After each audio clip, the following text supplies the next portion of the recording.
मित्रों नमस्कार। भारत माता की जय, वंदे मातरम, जय श्री राम। मित्रों मैं दिलीप पांडे, स्वागत है आपका मेरे YouTube चैनल में।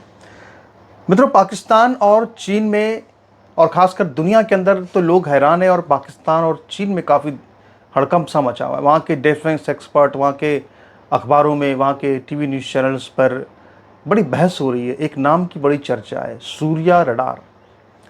और हमारे यहाँ तो बड़ा ही साधारण सा नाम कहते हैं कि सूर्या की तो ट्यूबलाइट आती थी।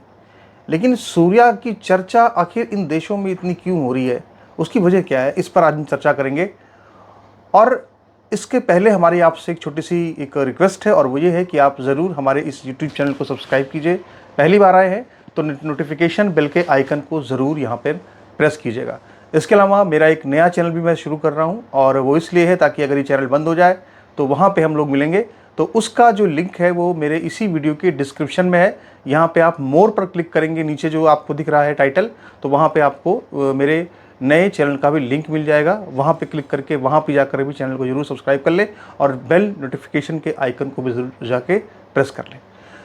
तो शुरू करते हैं अब बातचीत। आखिर क्या है ये सूर्या रडार, जिसको लेकर के इतना हड़कंप सा मचा हुआ है, खासकर पाकिस्तान के अंदर। और चीन भी ये कह रहा है कि आखिर ये टेक्नोलॉजी भारत के पास सबसे पहले कैसे आ गई। तो मित्रों आप जानते हैं एक बहुत चर्चा इस वक्त चल रही है JF-35 की। पाकिस्तान जो कि ऑपरेशन सिंदूर में बहुत बुरी तरह से मार खा चुका है, और तरह तरह की रिपोर्ट्स आ रही है। कोई ये कह रहा है कि 5 साल तक उनकी जो एयरफोर्स है उठ नहीं पाएगी। कोई कह रहा है कि इतना लंबा झटका लगा है कि शायद इससे उभरने में कई साल लग जाएं।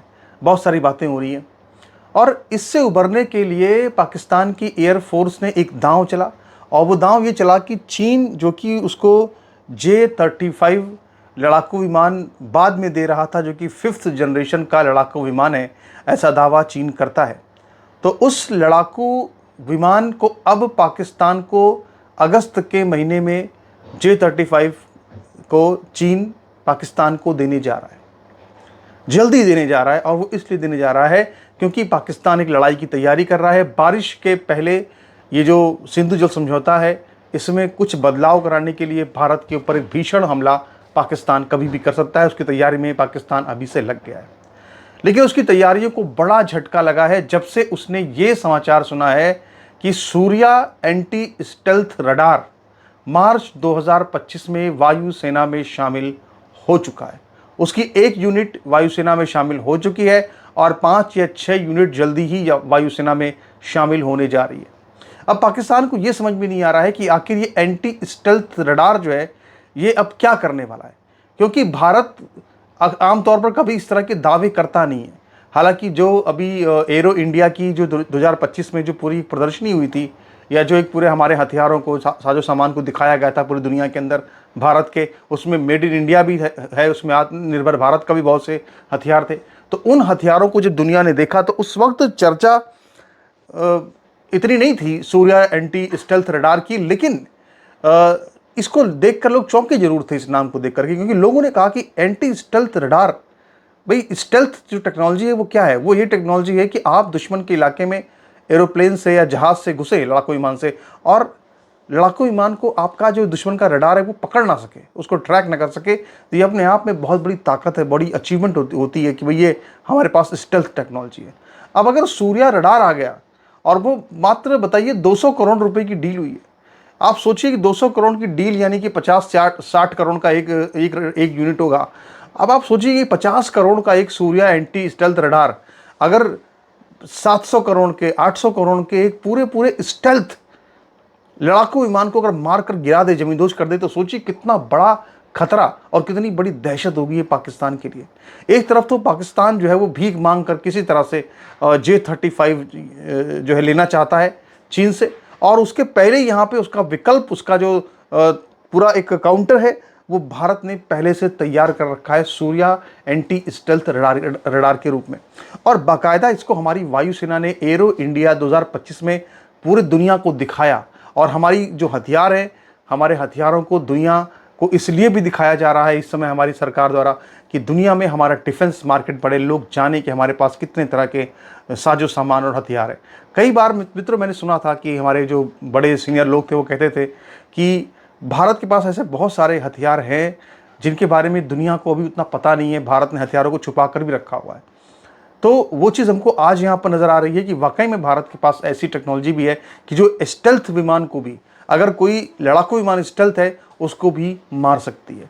तो आखिर सूर्या एंटी स्टेल्थ रडार में ऐसा है क्या, इसको भी समझना जरूरी है। लेकिन इसको आप तब समझ पाएंगे जब आप रडार, जब आप स्टेल्थ टेक्नोलॉजी को समझ पाएंगे। आखिर स्टेल्थ टेक्नोलॉजी होती क्या है। देखिए बहुत सीधी सी बात यह है कि जो 5th जनरेशन के 4th जनरेशन के जो लड़ाकू विमान है उनमें ऐसी काबिलियत है कि वो रडार से बच जाते हैं। अब वो रडार से बचते कैसे हैं? मान लीजिए कि दुश्मन के इलाके में जब वो जाते हैं तो जो दुश्मन का रडार होता है वो अपनी तरंगे जो है फेंकता रहता है पूरे एक आसमान में, वायुमंडल में। तो उसकी जो तरंगे होती हैं, जब वो तरंगे आसमान में किसी ऑब्जेक्ट से जाकर भिड़ती हैं और लौट के परावर्तित होकर वापस आती हैं, तो उसका निशान जो है वो रडार पर बन जाता है कि भाई यहाँ पे कुछ चीज़ है, कि एक गोला सा दिखता है कि यहाँ पर एक विमान है। अब इसमें क्या होता है कि इसका जो आकार होता है, स्टेल्थ विमान का जो डिजाइन होता है, इसके सरफेस पर जिस तरह की धातु लगी होती है, जिस तरह की वहाँ पेंटिंग होती है, खास तरह की पेंटिंग होती है, वो क्या करती है कि जो रडार से आने वाली तरंगें होती हैं उनको अवशोषित कर लेती है या उनको परावर्तित कर देती है। जैसे मान लीजिए कि ये आपका कोई प्लेन है, यहाँ से कोई रडार की तरंग आई तो उससे ऐसे लड़ करके वो वापस नहीं लौटी, बल्कि वो ऐसे गई मान लीजिए और ऐसे चली गई, यानी कि उसने परावर्तन कर लिया। तो उसने वो निशान नहीं छोड़ा रडार के ऊपर कि वो देख नहीं पाए कि भाई क्या है। जब ये हो जाता है, परावर्तन हो जाता है रेडियो तरंगों का, तो उसे कहते हैं स्टेल्थ, यानी कि वो रडार में आता ही नहीं है।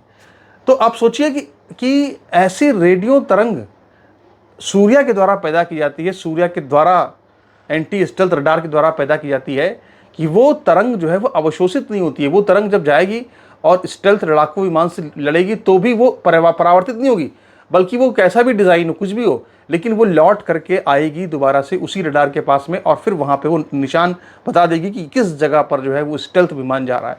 ये अपने आप में बहुत बड़ी टेक्नोलॉजी है और इसके लिए जो है क्या कहते हैं कि हमें अपने जो भारत सरकार की तमाम जो सुरक्षा एजेंसियां हैं, ये कहें कि जो हथियार निर्माण करने वाली जो DRDO है, इन सबको हमें एक धन्यवाद देना चाहिए कि इन्होंने वाकई में एक बड़ा काम करके दिखाया है। और जो हमारी बहुत से प्राइवेट, इसमें जो प्राइवेट सेक्टर्स इसमें इन्वॉल्व कहा जा रहा है, ये जो पूरी रडार है ये प्राइवेट सेक्टर के द्वारा बनाया गया रडार है, तो हमें बहुत प्रशंसा करनी चाहिए उनकी कि वो बहुत ज़बरदस्त काम उन्होंने करके दिखा दिया है।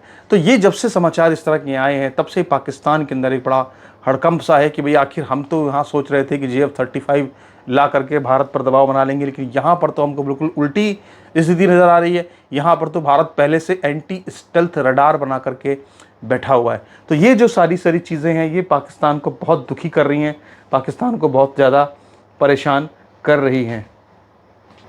तो मित्रों इसके अलावा एक ANI की रिपोर्ट की बहुत चर्चा हो रही है। ANI की चर्चा अभी इसलिए भी हो रही थी बहुत ज़्यादा कि वो लोगों को कॉपीराइट भेज रहे थे।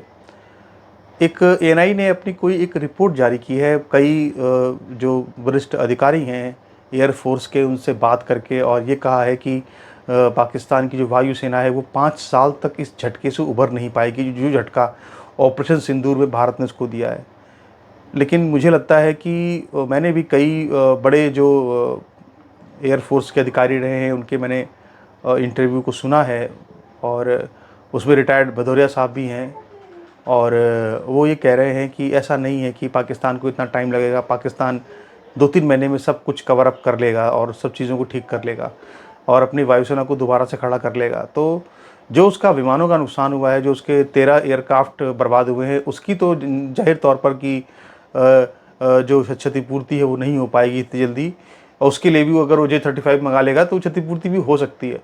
लेकिन इतना लंबा समय जो बताया जा रहा है कि नहीं साहब 5 साल तक खड़ी नहीं हो पाएगी, ये बात मैं बिल्कुल भी नहीं मान सकता। 3-4 महीने में एयरफोर्स पाकिस्तान की लड़ने लायक तैयार हो जाएगी, आप देखिएगा, और हमको उसके लिए तैयारी करनी चाहिए। नमस्कार।